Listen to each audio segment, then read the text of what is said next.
তো বন্ধুরা, গতকাল রাতে বাংলাদেশের কক্সবাজার আর চট্টগ্রাম এলাকার আকাশে এই সমস্ত দৃশ্য দেখে রীতিমতো আঁতকে উঠেছিল আমাদের প্রতিবেশী দেশের জনগণ। কেউ কেউ তো ফেসবুকে পোস্টও করেছে যে ভারত বাংলাদেশকে ভয় দেখাতে কোনো অ্যাটাক করে দিয়েছে নাকি। কিন্তু না, ভারত এখানে কোনো অ্যাটাক করেনি।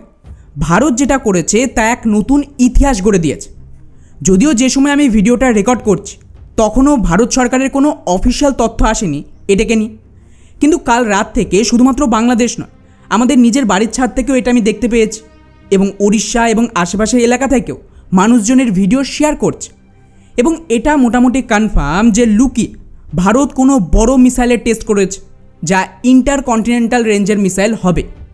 কারণ আকাশে যে রহস্যময় আলো দেখা গেছে এটাকে টুইলাইট ফেনোমেনা বা স্পেস জেলিফিশ বলা হয়। এটা তখন তৈরি হয় যখন ক্ষেপণাস্ত্র বা রকেট বায়ুমণ্ডলের খুব উঁচুতে পৌঁছে যায়, তখন এই বিশাল মেঘের মতন পরিবেশ তৈরি হয়। আর নর্মালি যেহেতু এই টেস্ট একদম সন্ধ্যের দিকে হয়েছে, সেক্ষেত্রে মাটিতে যেহেতু রাত বা গধূলি বেলা, কিন্তু আকাশের ওপরে ওই উচ্চতায় তখনও সূর্যের আলো পড়ে। এর ফলে আমরা নিচ থেকে একটা অন্ধকার আকাশে এই ধরনের উজ্জ্বল সাদা বা কমলা জেলিফিশ আকারের মেঘের মতন দেখতে পাই। অর্থাৎ সহজ ভাষায় এখানে নিশ্চয়ই ভারত কোনো ইন্টারকন্টিনেন্টাল ব্যালিস্টিক মিসাইলের টেস্ট করেছে। কিন্তু প্রশ্ন হলো কি সেই মিসাইল? যদি আপনাদের মনে থাকে তাহলে এই সেম ধরনের পরিবেশ এর আগেও একবার হয়েছিল গত বছর আগস্ট মাস।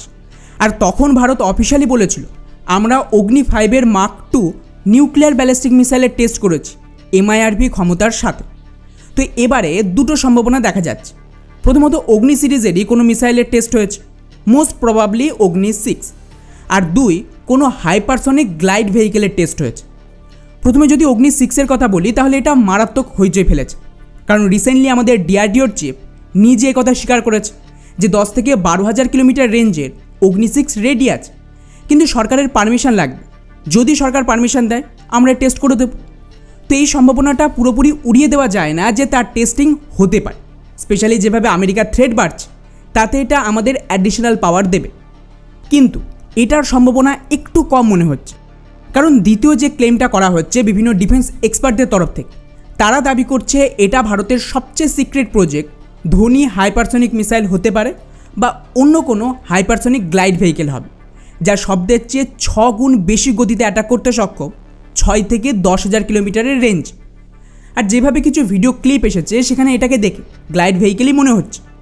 ফলে সব মিলিয়ে যদি এটা অগ্নি 6 হয় তাহলেও এটা ইতিহাস গড়ল, আর যদি ধোনি হাইপারসনিক মিসাইল হয় তাহলেও এটা আমেরিকা, চায়না প্রত্যেকের জন্য বড় থ্রেট হয়ে আসবে।